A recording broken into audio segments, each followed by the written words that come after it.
Welcome back, ladies and gentlemen. We are back in the saddle. Riding hot. Just destroyed Sweetheart. How do I run? I don't remember how to run. Le gas. Could it be? Ah, finally, some company.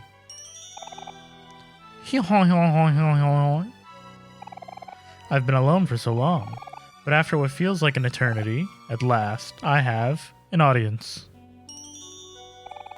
Who am I, you ask? Why, I am the great and upcoming artist, Rocco. Hey, this guy's kinda weird. Let's get out of here. Wait, don't go. Please, listen to my story. Excuse us. Please listen, I'm so lonely. Ahem. Right. Now, where should I start? In the beginning was me, crying in a pod in the middle of space, witnessing my home planet blow up right before my eyes. I can still remember it all so vividly. Fire, everywhere. And then darkness. When I awoke, I found myself in the middle of a desert, surrounded by a sea of brown sugar in a strange land I soon learned to be called Orange Oasis. Even as a baby, I knew I was the sole survivor of my species, the last elf in the entire universe. Omori's sitting down to listen. So this is how it ends, I thought. Yet, in the stroke of luck, I was found by none other than a young donut by the name of Sweetheart. Sweetheart's a donut? She brought me to her family, and they took me in as one of their own. Sweetheart and I, we grew up together. It was a rough childhood. We fought frequently, but she would always win. If I fought back, well. Anyways, I learned to run, and I got quite good at running, but there's only so far you can run. Yes, it was a hard time, but even though I was suffering, I stood firm. Because even then, I knew everything had a purpose. I was sent to this planet and survived for one reason and one reason only, to repopulate my entire species. There is a conspicuous gap in my memory after this, so I'll fast forward a few years. At some point, Sweetheart and I fell deeply in love, became engaged, and moved to this giant castle together. We were inseparable, her and I, and we loved each other dearly. I would do anything for her, and I mean anything. I was ready to spend the rest of our lives together, grow old, and to raise hundreds upon hundreds of children. Thinking about it, now I wonder if I ever made that clear to her. Anyway, continuing my story. Alas, all good times must come to an end. As Sweetheart's fan base grew, she and I grew apart as well. She began receiving gifts and letters from suitors from all over the universe, asking for a chance to prove their love to her. Being her one true love, I was vehemently against the notion, but she wouldn't have it. Sweetheart is for sharing, she would say. So, one night while I was asleep, Sweetheart and her servants tied me up and sealed me inside the walls of her castle. I've been wandering aimlessly through the darkness inside the walls ever since, surviving off of old toast and tofu. Fast forward a few more years and brings us to now. Yes, you four are the first living beings I have seen since that fateful day. Wow, sir, that's really, shocking story. Sniff, oh sweetheart, why did you do it? Was I not good enough for you? Well, sorry about everything. We're gonna go now. Wait, I'm not finished yet. Sigh. For the last few years, I've had a long time to think. I kind of gave up on my dreams and all that stuff now. It all seems so far away and pointless. So, I've decided to drop everything and become an artist instead.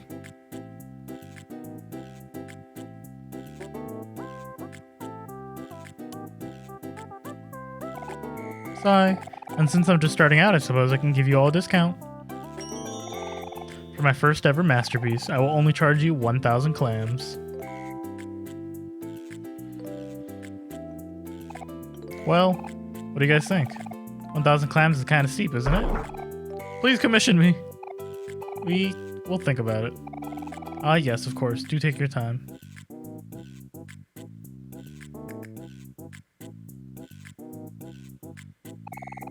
I will stand right here until then.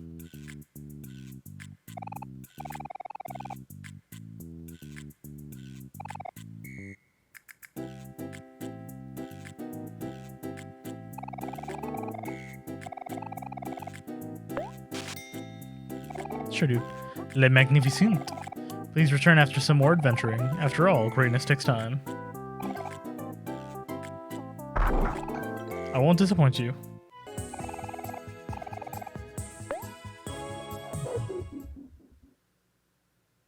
Hey, what's this about? What? Raintown?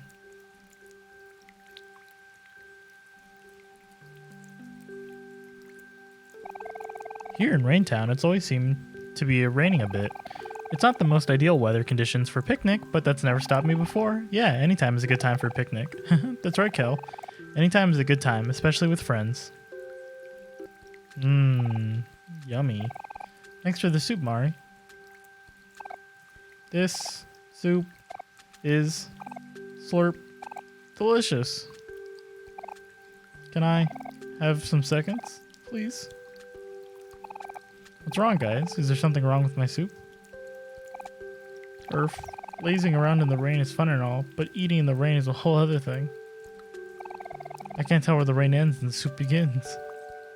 I guess the bread prophecy. Let's go visit the Orange Brothers. I'm sure they're having a good time, right? Hope and vigor! Aw, look, they had like a little split setup. Hope and vigor! Hope and vigor! That's a lot of XP. 5,000 clams? Oh, I really learned beatdown. Yes, I'd like to jump in. See what's up.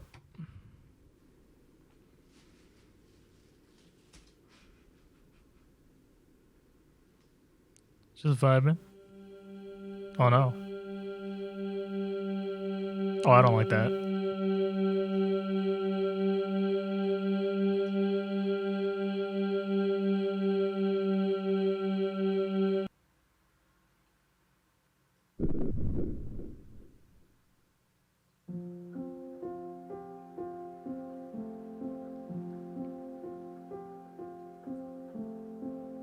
Oh. It's the lost library or whatever. A white, arrogant orchid. In the language of flowers, it symbolizes this phrase, my thoughts will follow you into your dreams.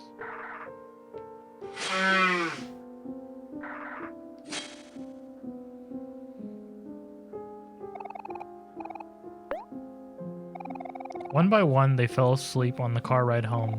It was a long day at the beach, after all, and everyone was exhausted. Blank was the first to nod off, then the rest. As the sun set over the freeway, Blank's head accidentally drops onto Blank's shoulder. A sudden jolt wakes him, but he doesn't dare open his eyes. He pretends to be asleep and steadies his breathing.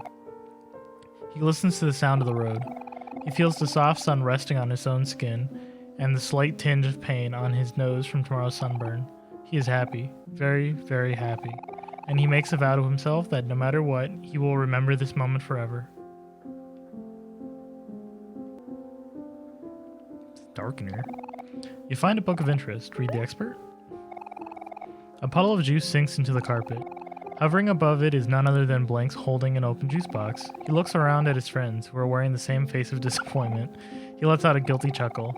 In what seems like less than a second, Blank disappears out the front door. A tiny black kitten makes her way through the stain, leaving sloppy, wet tracks all across the carpet. Blank's face turns red and yells for Blank, but Blank is already long gone. Blank's hands, Blank some wet paper towels. It looks like they're the only adults here, and if they don't clean this up soon, the carpet is gonna stain. They'll have to deal with Blank later.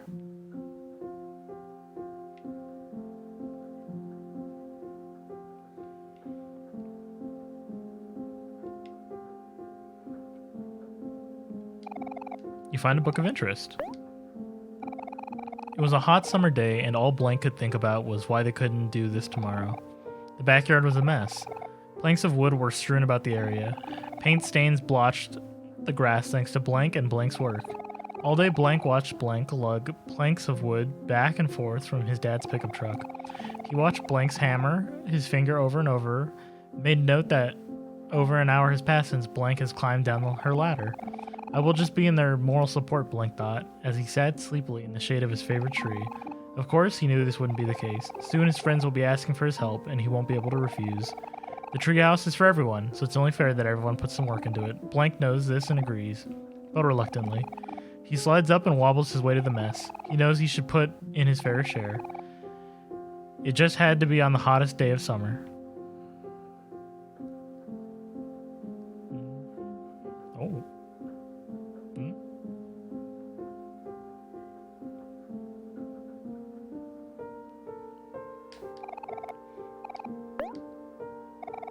This year, Blank was lucky enough to get assigned to a desk next to the small window.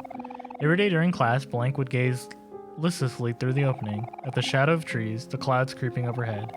His mind drifted elsewhere, into his own worlds, his own stories, his own adventures.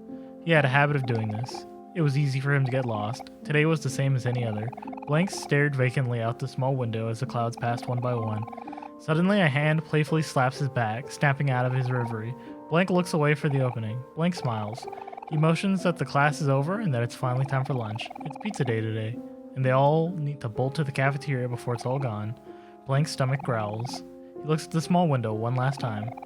He would have to continue his adventure another day.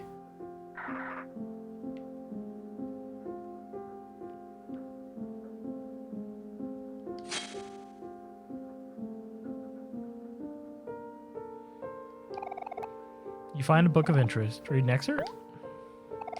It's sunset. A strange statue watches over the hidden lake. It might have meant something significant in the past, but time has made its engravings illegible. Either way, it doesn't matter to the company visiting it today. They're only here to use it as a diving board. The brothers take turns jumping off the statue. Blank jumps first, then Blank again, then Blank again. The brothers gleefully urge Blank to join them. After some careful thought, Blank wearily agrees. Blank shovels up the statue and looks down at the moving water. He can hear his heartbeat. His ears begin to ring. His legs feel as if they would give out at any time. He tries to focus on his breathing. He feels something crawling on his shoulder, and his eyes fly open to meet with those of a black spider. In an instant, Blank loses all sense and hurls himself into the lake. Water fills his nose. He exerts his limbs, but the water is stronger. He's too weak, too helpless, or that is what he believes. Blank shuts his eyes and waits for his brothers to save him. Everyone is over again today. The special occasion is Saturday morning. From 7 a.m. to 11 a.m., a group of 6 friends eat a delicious homemade breakfast and watch TV together. It's the most enjoyable part of every week. Blank looks at the clock. 8 a.m. 2 hours left. He would be able to watch with everyone else until 10 a.m. when his tutor arrives. Blank grimaces. What he thought would be a rewarding hobby has been nothing more than a nuisance. Instead of watching the shows with the rest of his friends, he'll be the only one to miss out. If only he could watch the last hour with everyone else. If only he didn't have to play the violin. Oh. Something opened.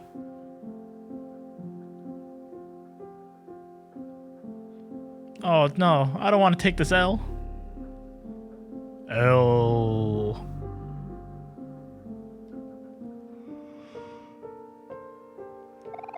Six keys left. Not the L, dude.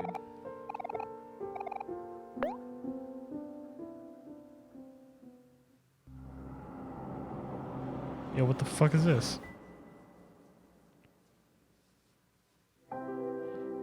Oh. Basil.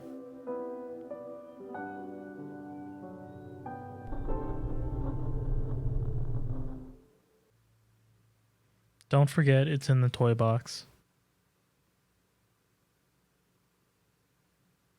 Wait. Oh, I didn't check out that other thing. So I knew it was black. Ace. Place. Okay. Welcome to Black Place.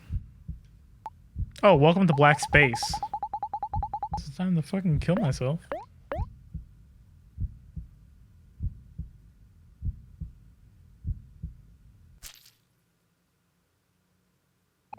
Hey Salad, it's Mommy. Are you doing okay? You haven't been answering my calls or responding to my voicemails. If you keep ignoring me, I'll start to get worried again. I hope you're pacing your chores. I don't think even I could finish everything in one day. Did you end up visiting Kel? If not, it's alright. I understand. Just take things at your own pace. By the way, you can check the closet downstairs to see if there's anything you want to keep. We'll probably just throw out whatever you don't want anymore. There's only 2 days left before I can pick you up. Okay, that's it for now. Mommy loves you. Bye, honey. Bzz. Hi, Salad. Top of the morning to you. Well, more like noon, actually. Turns out Hero's not coming back until around dinner today, so I thought I'd drop by a little later. Mom's having me buy some stuff at the faraway plaza before he comes back, and I thought it'd be funner if we went together. Did you want to come along, Salad? Of course you do. Come on. Let's go!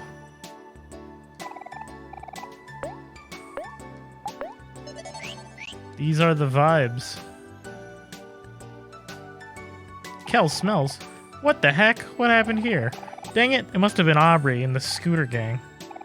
Salad, be honest, do I smell?